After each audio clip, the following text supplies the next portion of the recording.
আসসালামু আলাইকুম রহমতুল্লাহ। শুভ সকাল। যে বিষয়টা হচ্ছে, গতকালকেও সূর্য দেখা যায়নি কুয়াশার জন্য। আলহামদুলিল্লাহ আজকেও এমন অবস্থা। আজকে শীতের অনুভবটা একটু বেশি হচ্ছে। আল্লাহ পাকের কুদরত,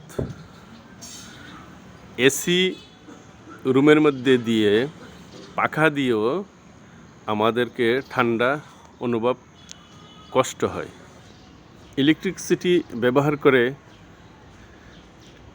প্রতি মাসে টাকা বিল দিতে হয়, কিন্তু আল্লাহ সুবহানাল্লাহ তাআলা এমন অবস্থা, সারা পৃথিবী বরফ মতো করে রেখেছে, এমন ঠান্ডা করে রেখেছে, না কোনো এসি লাগে না পাখা লাগে।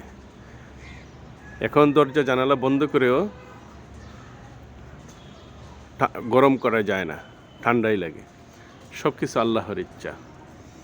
সুবহানাল্লাহ।